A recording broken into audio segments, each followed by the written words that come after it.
For those watching online, some of you may not be aware of what's been happening in the Abbey the last few days. Um, so, our very dear teacher, Geshe-la, also known as Geshe-la, went missing 3 days ago. And it seems like he went for a walk and then didn't return. And so, for the last 3 days, members of the community, as well as local volunteers, a search and rescue operation, have been combing this whole area. And sometimes they have dogs, sniffing dogs, and drones and other equipment. And they're trained to search for missing people. So they've searched all the trails and the surrounding hills and also the areas outside of the trails, and we still haven't found any trace of Geshe-la. So it's been challenging. And also, this is like our third kind of crisis in 3 months. 2 months ago, we had a big fire in the area a few miles away, and we had to evacuate. We weren't sure the Abbey would still be here for us to come back to, but we survived that. The Abbey survived that. And then last month, we had a COVID epidemic. Almost everybody in the community was sick with COVID. There were only 2 healthy people who could cook and take care of everybody else. So that was also challenging. And now this situation. And I think we're getting good at handling difficult situations. Yeah. If you don't go through difficulties, you don't learn how to handle them. So when you do face difficulties and challenges, then you have to call on your resources and learn how to handle them.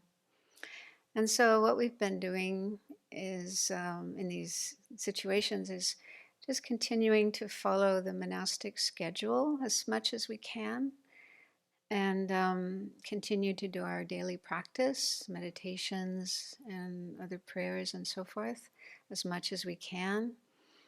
And then using the Dharma methods to deal with whatever difficulties there are.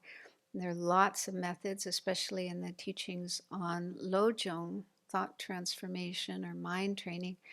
There's all these methods that can be used to, they call it transform problems into the path. So the idea is whatever problem you face in your life, whatever difficulty you face, it doesn't have to get you down. It doesn't have to be a bad experience. It all depends on your mind, how you look at it, how you work with it. So there's lots of methods for working with problems such that we grow in wisdom and compassion and refuge and various other positive qualities that are part of our spiritual practice. And so having difficulties gives us the chance to learn those methods, train in those methods, get more familiar with them, which is good for us. It's also good for growing our good qualities.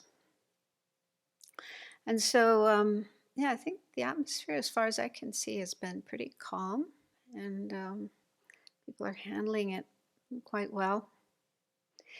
And of course, it's natural and understandable that stuff does come up in our mind. I mean, it's happened to me. It probably happens to everybody. Your mind starts thinking, oh, maybe this happened, and your mind starts going down that trail. And then that can lead to feelings of fear and anxiety, worry, sadness. And so that's just understandable. We're just human beings. We're not enlightened beings. We still do have those kinds of thoughts and emotions. But when that happens, it's good to catch it. It's good to catch what's happening in the mind and look at that and then deal with it in a more realistic way. Like ask yourself, so is this really what happened? It's like the mind is making up a story, a narrative. But if you ask, did that really happen? Can I be sure of that? Then probably not. It's probably just speculation. Maybe, maybe. So if we don't know for sure that that is what actually happened, then it doesn't really help to get all carried away thinking that way. And also, if you look at the result of that way of thinking, what does it lead to? Does it bring any benefit to yourself, to anybody else? I know in my experience it doesn't. It just brings up these difficult feelings, these painful feelings. And so, yeah, looking at what happens in the mind and recognizing if a certain pattern of thought isn't helpful and maybe even counterproductive, then it's better to say no to that. Say, no, I'm not going to let my mind go down that trail. And also, I really love this verse from Shantideva, which goes something like, if this is just a paraphrase, but the idea is if there's a problem, then it doesn't help to just worry about it or be unhappy about it. If there's something you can do, do it. So often there are solutions or possible solutions, things we can do to try to solve a problem. So it's better to put our energy into those things rather than just let our mind spin around and around and around in worries and fears and unhappiness and so on. So do what we can to solve a problem. But then, as Shantideva says, sometimes there's nothing that can be done. So if we look at the situation and realize, no, I can't do anything, I can't change it, then again, it doesn't help to let the mind get carried away with unhappy thoughts and worries and so on. That doesn't do any good. So it's better to accept the situation. And you can always do things on the spiritual level. Yeah, we can always do prayers and practices and meditations. Okay, so there's things like that we can do, which are much more productive and much more helpful than useless worries and fears and anxieties. So I can see this is what's been happening here. People are doing things. Some are going out on the what do you call it, search parties with the search, rescue, and search people, search and rescue people. And others are staying and doing work around the Abbey. There's plenty of things to do here, the cooking and the managing the office and the website and so forth. So, putting our energy into what we can do, contributions we can make to the situation, then that's very satisfying. And also, I think it's helpful to imagine what Geshe-la would want us to do. Yeah, would he want us to be sitting around worrying, feeling sad, crying, freaking out? I don't think so. Knowing Geshe-la, knowing all of our teachers, they wouldn't be happy about that.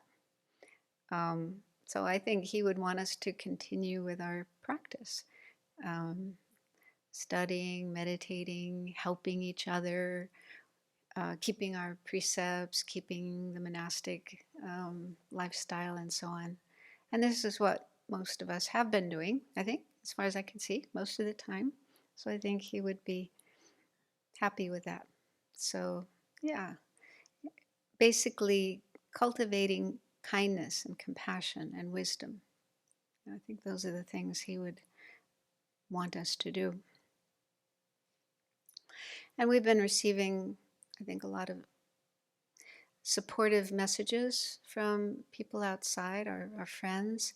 And today, probably some of you weren't able to join it because you were out on the rescue missions, but Maitripa College in Portland offered a Tara Puja, 4 mandala offerings to Chidamani Tara. And it was so beautiful. And it was led by Venerable Losang Yunten, a young nun who visited here. I don't know if you remember her, but And she kept saying again and again, this puja is for Geshe-la and for the Abbey, for all of us, because they're thinking of us, they know it's a difficult situation for us.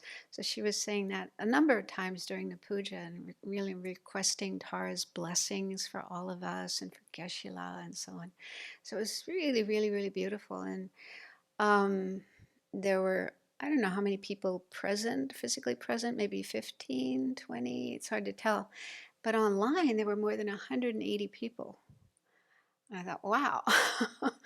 I think some of them were friends of the Abbey who found out about it through the Abbey. Others may have been students of Geshe-la who found out about it, or students of Maitripa. But just that many people, on a Friday afternoon, just suddenly, answering this invitation to join a Tara Puja. So that shows, there's a lot of support, a lot of care and support, and people connecting with us and wanting to do what they can. So I think that's really beautiful. And then tonight, Gala Rinpoche, I don't think he's ever been here. I've never met him, but he's coming in from Houston. I think he's a friend of Geshe-la's. They're from the same monastery. So he wanted to come and help in whatever way he can. So that's really beautiful as well. And of course, Geshe-la's niece and nephew are here as well. So there's a lot of positive things. It's good to look at the positive things and also keep up hope, maintain hope, not give up hope, and just apply the Dharma as much as we can. That's all we can do.